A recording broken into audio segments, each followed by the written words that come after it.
Buscando la verdad y abogando por la recuperación de la paz, la unidad, la inseguridad, la seguridad en el Ecuador. Luchar contra la inseguridad y la recuperación de la institucionalidad. Queremos iniciar la jornada de entrevistas y debates, en primer término, con el doctor Esteban Santos, jurista, internacionalista y académico, para hablar sobre el momento que está viviendo el Ecuador y el apoyo internacional que se ha recibido, tanto aquí, los representantes diplomáticos, cuanto gobiernos amigos, el consenso de Brasilia, y podemos citar el grupo de expresidentes, un grupo destacado de expresidentes a través de IDEA, han expresado públicamente no solo la condena, sino las acciones que debe emprenderse y que debe plasmarse la ayuda internacional. Doctor Esteban Santos, muy buen día. ¿Cómo ve este momento que estamos viviendo en el Ecuador y el apoyo internacional? Estimado Miguel, muy buenos días. Un placer siempre ser parte de Radio Democracia. Mire, lo primero que hay que reconocer que el Ecuador está en estado de guerra, y eso lo hemos dicho, es la primera vez en nuestra historia que un ejecutivo invoca la causal que está en la Constitución ecuatoriana del 164, y si bien ha habido una discusión desde el ámbito jurídico de cuál puede ser el alcance pues de este famoso CANI, que es el conflicto armado no internacional, y si es que esta definición puede justamente caber a la luz del derecho internacional humanitario, el hecho cierto es que esto siempre tiene que estar arreglado en el marco de la Convención de Ginebra del 49 y en el marco justamente del Estatuto de Roma. Nadie habla en ningún momento de no respetar los derechos humanos. Hay que entender perfectamente de lo que estamos hablando. Al estar en guerra ya no hablamos de delincuentes, al estar en guerra estamos hablando de objetivos militares, y por lo tanto justamente los derechos, las garantías que tenemos los ecuatorianos a la inviolabilidad del domicilio, a la reunión, al agremiarse, pues todos quedan suspendidos a una discrecionalidad de las fuerzas de seguridad del Estado, y que tiene esta lógica, porque en este momento no vamos a esperar una orden judicial previa si es que los militares por la urgencia pues deberían actuar en lo que ellos consideran un objetivo militar como tal. Dicho esa primera premura, creo que también es importante reconocer que el Ecuador está unido en una misma causa. Siempre habrán los problemas políticos de siempre, siempre habrán los argumentos a favor, en contra, y creo que habrá mucho tiempo para decantarlo, Miguel, en torno a qué se hizo bien, qué se hizo mal, y sobre todo cómo superar este tema, que no vuelva, que no regrese la guerra en la que nos encontramos en este momento. Pero le repito, hoy es el momento de estar juntos, hoy es el momento de estar unidos en esta causa común, y creo que mayoritariamente, no solo en el Ecuador, sino como usted muy bien me lo pregunta, hay una comunidad internacional que se ha mostrado favorable a los intereses del Estado ecuatoriano, que ha mostrado no solo ese apoyo, ese respaldo político, sino que además han habido países como la Argentina, como los Estados Unidos, como la propia Colombia. Vamos a ver en qué termina de calar estos primeros apoyos y discursos en lo político, ya en lo concreto. Pero el hecho cierto es que el Ecuador, si bien amanece, insistimos, en este estado de excepción que es inédito en nuestra historia ecuatoriana, no deja de ser menos cierto que se tiene que celebrar la unión de los ecuatorianos, porque los buenos somos más y venceremos sin más. Doctor Esteban Santos, ¿cómo entender en los pronunciamientos de ayer la ONU y la CIDH expresaron su preocupación por el deterioro de la seguridad en el Ecuador? Hicieron un llamado a resolver en Estado de Derecho y respeto a los derechos humanos. Hubo una condena de violencia, pero también la CIDH ha llamado a velar por los derechos humanos. La pregunta es, siendo importante esto que fuera reconocido en la Carta Universal de los Derechos Humanos, recordamos diciembre de 1948, ¿cómo respetamos los derechos humanos en condiciones en donde hay un irrespeto a los derechos humanos desde sectores armados que han violentado, mataron antier a 2 policías?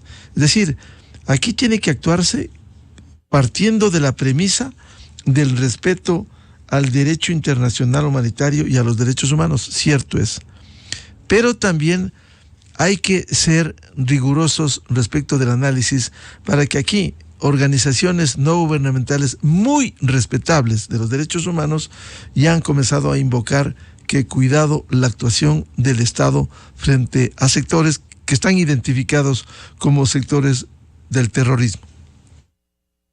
Miguel, yo creo que aquí hay que dejarlo muy claro. Hasta en la guerra hay reglas. Eso lo hemos conversado con usted cuando hemos hablado de otros conflictos a nivel internacional. El hecho de estar en un estado de excepción le da al Estado facultades discrecionales, facultades extraordinarias, justamente en aras de velar por la paz, la estabilidad y la seguridad del Estado. Eh, y yo por eso le decía inicialmente, estoy seguro y vamos a tener mucho tiempo para decantar los resultados que esta operación dé. En este momento tenemos que estar confiados de que el Ejecutivo esté haciendo bien las cosas y que sus fuerzas de seguridad del Estado operen de manera transparente y de manera profesional, como lo que vimos, por ejemplo, en el rescate a TC Televisión. Eso fue una obra de la policía, de sus grupos especiales, en los cuales nos tenemos que sentir orgullosos, que lo hicieron con un profesionalismo muy alto, con un rigor, un estándar elevado, y la respuesta está ahí. Tenemos más de 13 detenidos y no hubieron afortunadamente pues víctimas que lamentar. ¿Cuál es la lógica detrás de los derechos humanos y cuál es la lógica detrás de las convenciones internacionales que el Ecuador es signatario y los ha ratificado? Lo que se espera es que no existan estas violaciones en el sentido de que, por ejemplo, no empiecen a darse ejecuciones extrajudiciales o que no empiecen a darse lo que en un momento en Colombia se dio como los falsos positivos, que las fuerzas del orden justamente sean lo suficientemente profesionales para, si bien entender que estamos lidiando con delincuentes, con personas que no tienen ningún estupor en ellos sí violar a cualquier tipo de derecho humano en contra de la población civil, la respuesta tiene que ser institucionalizada, la respuesta tiene que ser en democracia y la respuesta tiene que ser un Estado de Derecho que se haga sentir. En ningún momento estamos diciendo que no se use como se está usando el uso de la fuerza, que el Estado no se haga sentir, y a estos delincuentes, a estos psicópatas, estimado Miguel, a mí me queda muy claro que es muy difícil poder hablar de una negociación. Es imposible tratar de pensar en una rehabilitación de muchas de estas personas y por lo tanto la palabra abatir es la que viene a mente. Sí hablamos que este es un conflicto que abarca a miles de personas que en este momento operan al margen de la ley y que están alzadas en armas, pero lo que se espera también es que la población civil tenga el menor rezago posible de lo que evidentemente estamos sintiendo todos los días, este estado de miedo, pero sobre todo el entender que estamos pues en la mitad de un conflicto armado y que por lo tanto se esperan que puedan haber bajas de ambas partes. Hay que estar absolutamente conscientes, doctor Santos, en un momento de estado de excepción, en donde, como bien usted ha señalado, hay limitaciones hasta en los derechos personales de tránsito, inviolabilidad de domicilio, cuando se determine discrecionalmente así desde la fuerza pública. Ayer la CIDH, la Comisión Interamericana de los Derechos Humanos, igual leer textualmente, dijo: la actuación de las Fuerzas Armadas en tareas de seguridad interna debe ser extraordinaria, justificada, excepcional, temporal, restringida, subordinada y complementaria a las fuerzas civiles con regulación y control. Aquí nos queda una duda, cuando precisamente el gobierno ha sido absolutamente categórico, incluso a través del jefe del Comando Conjunto de las Fuerzas Armadas, el almirante Jaime Vela, fue claro anteanoche cuando dijo: todo grupo terrorista identificado se ha convertido en un objetivo militar. Es decir, un objetivo militar es una decisión que Fuerzas Armadas determina para la consecución de eso. Aquí hay que estar absolutamente claros respecto de la vigencia del derecho internacional humanitario. No, aquí no hay duda, pero también hay que entender el momento de violencia que estamos viviendo en el Ecuador. ¿Cómo compaginar esto, doctor Santos? Absolutamente, estimado Miguel. Yo lo que quiero y me gustaría dejar claro es que lo uno no quita lo otro. Que si bien una Corte Interamericana de los Derechos Humanos puede hacer una alusión a cuidado, existan excesos, oiga, entiéndase que estamos en guerra y entiéndase que el país está unido y lo que necesitamos en este momento es que los ecuatorianos respaldemos a un ejecutivo, respaldemos a nuestras fuerzas de seguridad del Estado del orden y que se entienda que todo esto se tiene que dar siempre en el marco de hablar de un país, de una democracia, no de una dictadura y no de un lugar en donde podamos estar temerosos de que puedan darse violaciones masivas a los derechos humanos. Y por eso le decía que inicialmente, Miguel, hay una discusión, y entiendo jurídicamente, dogmáticamente, que existe una discusión de cuándo se puede declarar un estado de guerra a la luz del derecho internacional, porque básicamente son dos las opciones. Uno declara una guerra cuando es un estado libre y soberano, cuando tiene una agresión externa, o cuando tiene una agresión interna, como es el caso y como le decía, que es el artículo 164 de nuestra Constitución. Pero bueno, a la luz del derecho internacional, tienen que darse, de acuerdo, por ejemplo, al Comité de la Cruz Roja, un estándar en donde tienen que cumplirse 3 requisitos. El primero es que tenemos que hablar de una estructura organizada y que tenga una clara línea de mando. Yo creo que eso sí se cumple con estas 22 organizaciones. Tiene que haber un control efectivo de una porción del territorio y que puedan así realizarse operaciones militares especializadas. Bueno, aquí hay que entender la realidad del Ecuador. No estamos hablando, por ejemplo, de El Salvador, en donde, por ejemplo, con una mara salvatrucha tenemos el hecho de que todas estas personas, por lo general, hay distintivos como el yo me tatúo la cara o tengo un uniforme que no existe en el caso ecuatoriano, que cómo usted puede saber quién es exactamente el enemigo cuando son personas que se pueden estar escondiendo entre población civil. Y por eso lo importante, justamente, volvemos a lo profesional que tienen que ser las fuerzas de seguridad y del orden. Entonces, por eso es que si usted ve, Miguel, en el decreto ejecutivo del presidente Noboa, se tuvo que hacer una lista de estas 22 organizaciones, pero más allá de nombrarlas, esto tenía una respuesta a la luz jurídica, pues, del derecho internacional, porque estamos hablando ya no de delincuentes, insisto, el Ecuador los está entendiendo y los está calificando como un objetivo militar, y por lo tanto podemos estar hablando justamente de eliminarlos, sin más, que eso es lo que está pasando en este momento. Lo que no queremos y lo que se espera, y eso es un poco, lo entiendo así, este llamado, que no se empiecen a dar esas ejecuciones extrajudiciales, que no se empiecen a poner en falsa bandera a quienes no lo son, y creo que hasta ahora, y yo me siento muy, muy respaldado, me siento muy seguro de ver que hemos tenido fuerzas del orden, militares y policías de alto mando, que en su gran mayoría son personas que tienen la piel puesta del Ecuador y que lo que están ahí es jugándose por el resto de la población civil. Hemos visto, Miguel, cómo la gran mayoría de los ecuatorianos, me sumo todo el estupor que vivimos en estos últimos días, y cómo hoy día nos estamos levantando todos a hacer patria, y eso de hacer patria no es un tema menor, el salir, trabajar y hacer ese aporte para que cunda justamente un Estado de Derecho en medio de la conmoción en la que estamos viviendo. Sí, estar conscientes de lo que usted dice, doctor Esteban Santos. Ha habido 2 decretos, el lunes último, el 110 y luego el 111. En el 110, donde fundamenta el presidente Noboa este estado de excepción, para estar absolutamente claros y respecto al tema de los derechos, el presidente autoriza la actuación de Fuerzas Armadas, la intervención en las cárceles, suspende en el territorio nacional, al igual que en las cárceles, el derecho a la libertad de reunión. Suspende en todo el territorio nacional el derecho a la inviolabilidad de domicilio, con la posibilidad de realizar inspecciones y requisas de la policía y Fuerzas Armadas. Suspende al interior de los centros de privación de libertad la inviolabilidad de la correspondencia. Restringe la libertad de tránsito a partir del decreto desde las 23 horas hasta las 5 de la mañana con toque de queda. Sin perjuicio de algunas restricciones, como puede ser servicios de salud, seguridad y fuerza pública, etcétera, para estar absolutamente conscientes de esto, en donde tenemos parcialmente restringidos los derechos, doctor Santos.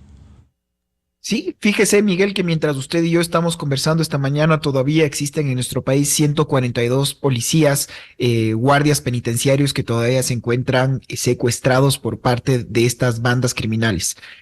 Todavía no sabemos, porque el gobierno no ha confirmado o ha desmentido los videos que se viralizaron los días anteriores en torno a ejecuciones justamente de estos guardias penitenciarios. Y siempre, claro, viene esta pregunta de por qué, si ellos no operan a la luz de ningún derecho internacional y ellos no respetan ningún derecho humano, ¿por qué el Estado lo debería hacer? Por eso mismo, porque es del Estado, porque no nos vamos a rebajar a estar a ese mismo nivel. Eso no quiere decir en ningún momento que no se los va a batir. Eso no quiere decir en ningún momento que la fuerza del Estado debe primar, y debe primar con fuerza. Eso es lo que estamos pidiendo. haciendo. Y por eso justamente es la unidad de todos los ecuatorianos. Ya vendrán el momento de decantar, repito, el ver las responsabilidades, del cómo llegamos aquí, que en mi criterio es muy claro, de quienes hicieron mal un trabajo en su momento para, y yo creo que sobre todo a la luz del derecho internacional, de las decisiones equivocadas que se tomaron bajo una falsa bandera de soberanía, de la expulsión de la cooperación internacional, de la expulsión de amigos, países amigos, de incluso hasta bases militares que en su momento ayudaban al control justamente de las fronteras,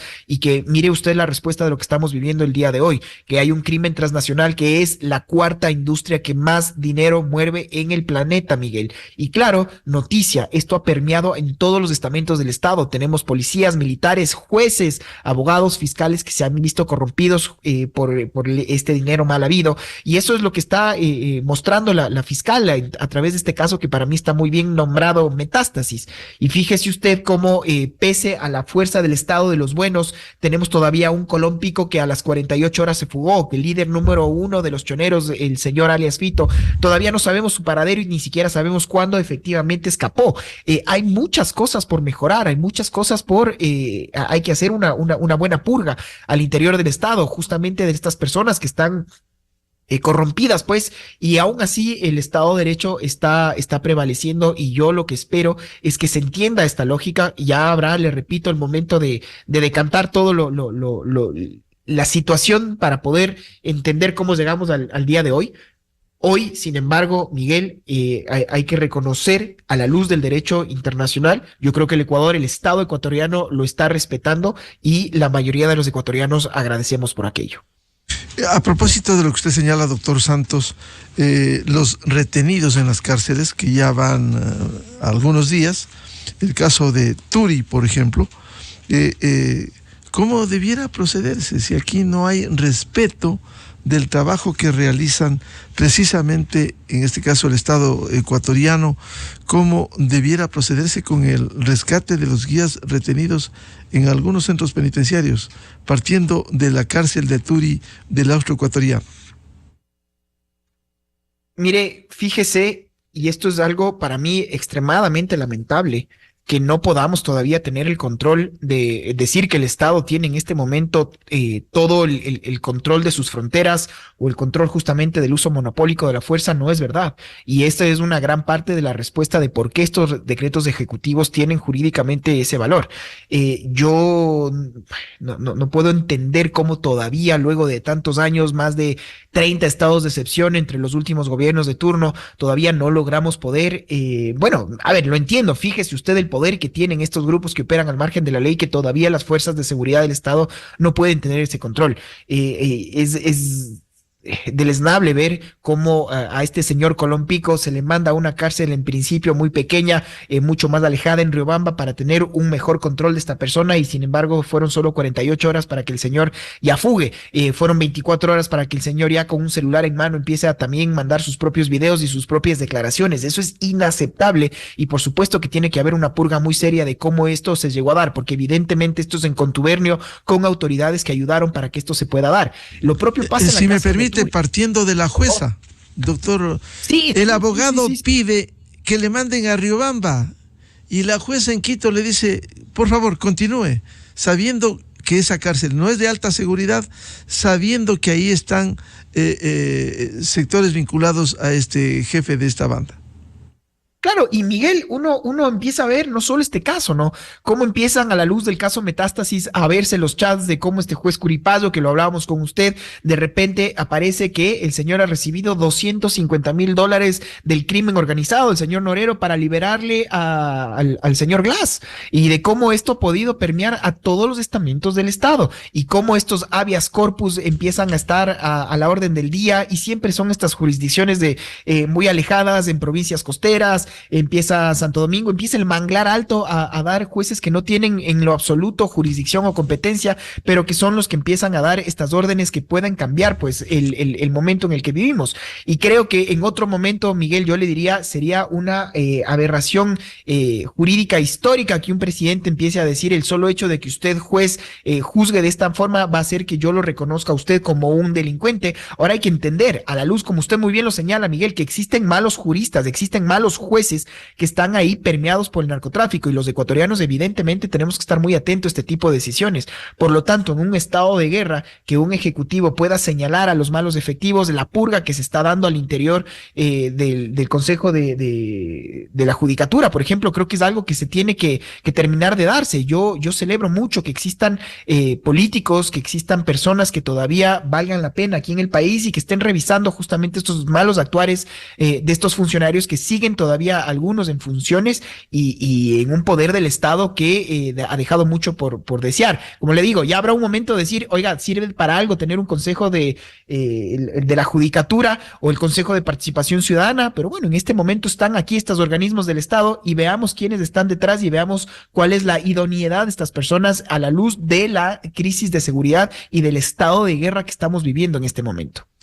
En el tema del apoyo internacional que ha sido reflejado con diferentes voces, ¿cómo lograr que además del apoyo se concrete en ayuda? Porque esto es fundamental en las condiciones que está el Ecuador.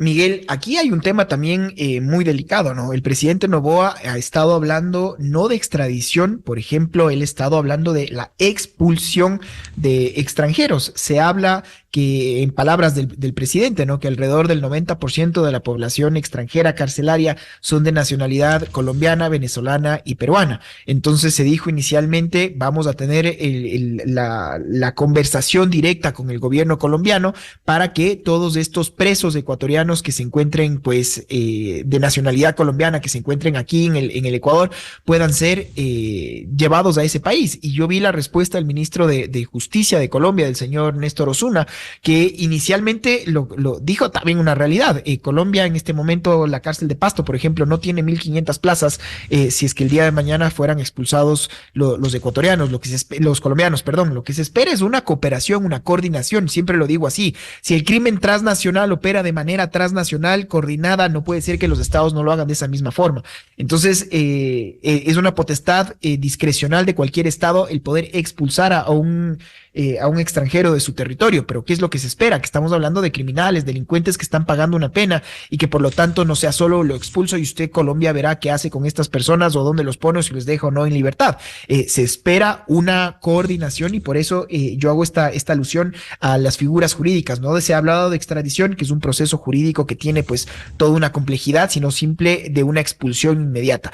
Vamos a ver cómo termina de darse esto en los próximos días, porque lo que se dijo es que esto es algo inmediato que se va a hacer para eliminar un poco el hacinamiento que existen en nuestras cárceles. Lo propio, esperemos ver la coordinación, la cooperación que se dé con el Perú, que ya ha abierto también indagaciones previas en revisar de dónde viene el armamento de muchas de estas bandas delincuenciales que probablemente parecería que es de militares en contubernio pues con militares peruanos que han estado entregando estas armas, estas municiones. Hay mucho que ver. Argentina en su momento dijo que igual podría enviar tropas. Más allá de eso, yo lo que creo, Miguel, es que tiene que haber, ojalá, y lo que estamos viendo, una respuesta de una comunidad internacional que está entendiendo la magnitud de lo grave del problema de la crisis que está viviendo el Ecuador, que es lo que vivió el Colombia de los 90s o el México de comienzos de los 2000, y que hoy día el problema del Ecuador no es solo un problema del Ecuador, este es un problema de la región, y que se entienda justamente que lo que está luchando el Ecuador hoy día justamente va a ser un problema inmediato también en nuestros países vecinos. Por eso la petición de esta unidad latinoamericana, de la comunidad internacional, del concierto internacional sin más, y con esta premura, con este marco conceptual que le digo, Miguel, lo que se espera es que justamente el Estado de Derecho sea el que prime en virtud y sobre todo a favor de ciudadanos que creo que ya hemos llegado a un estado de límite, como hemos pasado de ser uno de los países más tranquilos de la región, a haber cerrado con más de 45 muertes por cada 100,000 habitantes y encabezar pues lamentablemente la lista de los países más inseguros de toda la región, Miguel. Este tema de coordinación que usted señala, doctor Santos, es importante porque la primera reacción ayer en Colombia, hoy registra Diario Expreso, Colombia dice que no puede recibir a los reos, hay que coordinar, porque si no hay una coordinación simplemente a los 1.500 reos que anunciara el presidente de la República, si se les pusiera los que tienen que ver con la nacionalidad colombiana en la frontera, ¿cuánto se gana si van a entrar con facilidad de nuevo al Ecuador? y por pasos irregulares y todo lo que hemos visto desde siempre. Por eso le decía, hay una respuesta política y una respuesta jurídica, siempre vienen un poco de la mano en estos escenarios. Hay que tomar mucha nota de finalmente cuál va a ser la figura que se opere. Vamos a hablar de una extradición coordinada con autoridades colombianas, que es lo que se espera, o de una expulsión sin más y que usted verá, país amigo, cómo lidia usted con estos delincuentes. Usted lo ha dicho bien, Miguel, porque cuánto tiempo duran fuera de las cárceles y cuánto tiempo estas personas están delinquiendo y cuánto tiempo también durará en que vuelvan a infiltrarse en medio de una sociedad. No queremos exportarle ningún problema a Colombia y no queremos importar ninguno tampoco. Eso es la exigencia que estamos pidiendo a los gobiernos de turno, de más que entender si es que el señor Petro esté jurídicamente o políticamente alineado o no. Lo que se espera es un estadista, lo que se espera es lo propio del presidente Noboa y lo propio en la señora Boluarte en el Perú. Puede haber muchos problemas internos de gobernabilidad en ambos países. La legitimidad, por ejemplo, de la señora Boluarte siempre ha estado en tela de duda desde que se dio este golpe de Estado autoimpuesto por el señor Castillo en su momento, y de cómo la señora Boluarte ha llegado al poder. El hecho de cómo lograr mantenerse ha sido un reto en sí mismo, y los problemas que está teniendo Colombia pues con el Ejecutivo y su legislativo también son muy evidentes. Eso ojalá se lo pueda poner de lado en aras de entender la diferencia entre lo urgente y lo inmediato. Y por eso, Miguel, yo creo que la coordinación, la cooperación y los servicios exteriores, que usted me ha oído siempre decirlo, que es primordial hoy más que nunca, que sean serios, que sean profesionales y que estén sobre todo a la altura de la historia. Esta entrega de los presos extranjeros, especialmente, se dice que el 90% de los que están en las cárceles son colombianos, peruanos y venezolanos. Se haría no mediante la figura de extradición, por cierto, que este es un proceso, sino en base a los tratados internacionales vigentes.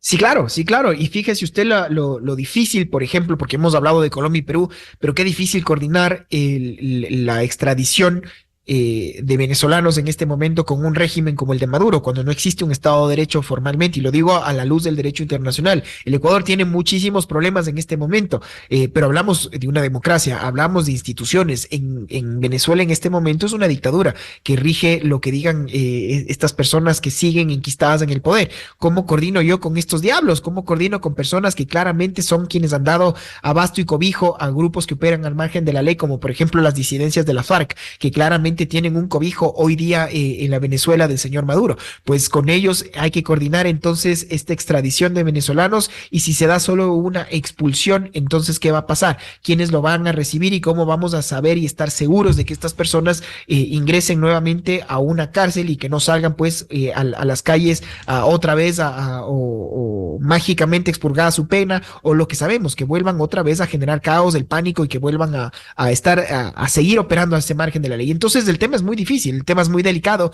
y por eso también la importancia de la institucionalidad internacional, que los organismos internacionales puedan estar ahí para ayudar a los estados y no para entorpecer. Creo que tendrá un rol protagónico, por ejemplo, la OEA. Estaremos muy atentos. Creo que tenemos un muy alto representante allá en el Ecuador que puede justamente ayudar en este aspecto, pero en general, le repito, el sistema internacional de Naciones Unidas y los organismos, las convenciones internacionales de las que el Ecuador es parte, que ha firmado y ha ratificado, lo que estamos esperando es que puedan ayudar para que esto pueda servir como un canal beneficioso en medio de esta guerra interna que está viviendo el Ecuador en este momento.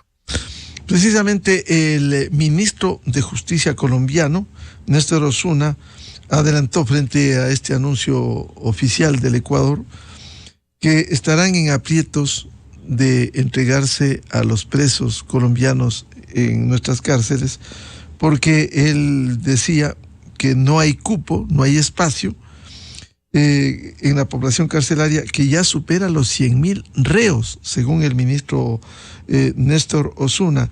Y por cierto, dijo, no se han recibido todavía solicitudes, pero sí estarían en capacidad de recibir algunos. Esto tiene que ser concertado a fin de que no se eche a la calle a quienes sufren una condena en el Ecuador por haber delinquido, y por otro, el que se garantice que vayan a centros penitenciarios de Colombia o del Perú. Claro, claro, y volvemos a lo que hemos estado diciendo. Mire, y a mí me queda muy claro que Perú y Colombia tienen problemas muy parecidos a los del Ecuador, tienen problemas de hacinamiento muy parecidos a los del Ecuador. Se ha hablado desde siempre, desde una visión del derecho internacional, si un extranjero comete un delito en ese país, que ese país tenga la jurisdicción, la competencia de juzgarlo, de condenarlo y de sentenciarlo a cumplir una pena privativa en sus cárceles. Eso es un poco lo que ha pasado y lo que sigue pasando. La idea entonces es que podamos hoy tener por un lado una cooperación y por el otro entender la situación extrema que está viviendo el Ecuador de hacinamiento también, y que por lo tanto esta ya es una decisión tomada por el Ejecutivo, en donde Miguel se ha dicho que toda esta población carcelaria, si es que es del 90% y esto va a ayudar a poder liberar espacio, pues enhorabuena, pero que esto se lo tiene que hacer de manera coordinada, esto tiene que pasar por ese filtro jurídico. Por eso le decía y le repito, le hago este hincapié en las figuras, ¿no? Entre extradición y entre la expulsión. Y por eso es que lo que yo espero, no espero nada menos pues de las autoridades, que existe esta cooperación para que los criminales no salgan por este tema burocrático entre estados amigos, que lo que estamos esperando es que sepan cooperar a la luz del derecho internacional. ¿Hasta dónde puede llegar esta ayuda internacional que aspira a recibir el Ecuador, no solo en materiales, sino también en estas acciones como la entrega de presos, o también la información, la inteligencia que debiera recibir contribución el Ecuador? Mire, el Estado es libre, es soberano, y un Estado sabrá hasta qué punto puede recibir una ayuda internacional. Nosotros en su momento, por eso le hacía alusión a la base de Manta, por ejemplo, y por eso teníamos una cooperación directa con el ejército norteamericano. En ese momento, bueno, ya se dio la expulsión, tenemos una consulta que prohíbe este tipo de fuerzas militares que puedan operar aquí en el Ecuador, pero hay mucho tipo de cooperación, la cooperación que se pueda dar económica, la cooperación entre los órganos de seguridad del Estado, la cooperación entre jueces, entre fiscales, y todo esto, la cooperación que se pueda dar económica para la compra pues de armamento. Y le decía pues Miguel que todo esto opera y ayuda pues a un Estado que hay que reconocerlo. Esto ha desbordado, que las fuerzas de seguridad del Estado no pueden solas y que las fuerzas del orden necesitan justamente de la cooperación en todos estos aspectos que hemos mencionado. Habrá que ver y estamos muy atentos a ver lo que diga finalmente, hasta qué alcance lo acepte el presidente Noboa. Pero el hecho cierto, Miguel, es que hoy por hoy están puertas abiertas y un ejecutivo que no se ha visto reacio a aceptar esta ayuda.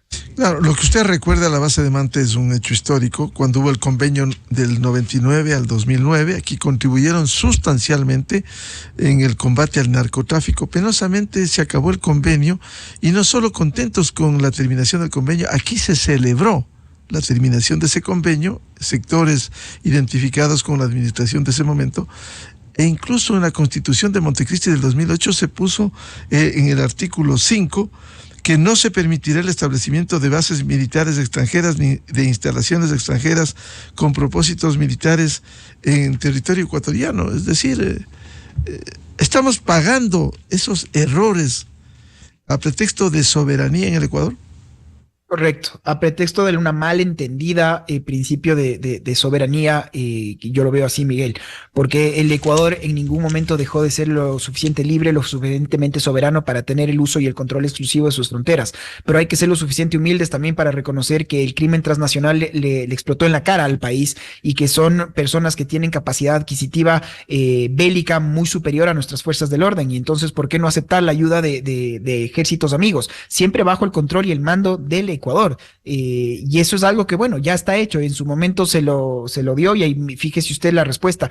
A los Latin Kings se los llegó a legalizar jurídicamente, porque se creía en esta falsa reinserción social. Fíjese usted ahora cómo esto terminó también explotando en la cara, porque acaban de ser decretados también enemigos nacionales. Y lo único que pasó es que durante estos años lo que hicieron es seguir creciendo en tamaño, seguir creciendo en operación, y hoy día pues son ya ejércitos que operan al margen de la ley y que han logrado tener la capacidad bélica de poder enfrentar y tener todo el miedo que están infundiendo pues en la población civil. Ya habrá el momento, como le digo, Miguel, de hacer todo este decantaje de las responsabilidades, oportunidades y sobre todo cómo prevenir a través de la educación y a través de la entrega de oportunidades que vemos estos niños, 15 años, que son los que entraron a TC Televisión, para que no vean que esta es la única salida que puede haber a una pobreza, a una falta de oportunidad. Hay mucha tela por cortar. Hoy día estar unidos en un objetivo común que es la paz, del restablecimiento justamente de un Estado de Derecho y por lo tanto ese apoyo irrestricto a un gobierno que esperemos haga y esté a la altura de la historia.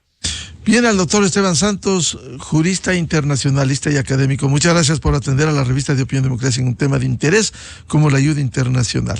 Esteban, muy amable. Miguel, siempre a las órdenes, y soy yo quien saluda y agradece a ustedes por estar siempre detrás de la verdad, como usted muy bien lo dice, Miguel. Un saludo.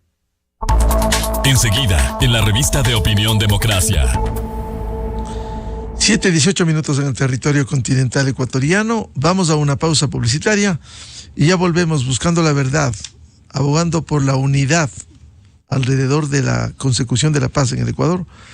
Les anunciamos los siguientes invitados: el general de policía Fausto Olivo, quien fuera director de investigaciones de la policía hasta hace poco, experto en la normativa para seguridad, investigación y ciencias forenses; el coronel doctor Patricio Aro Ayerbe, rector de la Universidad de Posgrado IAEN; y el doctor Ismael Quintana, constitucionalista. Desde 1984 con Gonzalo Rosero. La revista de Opinión Democracia. Siempre líderes, siempre confiables. Enseguida regresa Miguel Rivadeneira a la búsqueda de la verdad. Aunque todo permanece estático y luce bajo control, el sol de la papaya decide ser aún mejor. Nos reforzamos. Crecemos.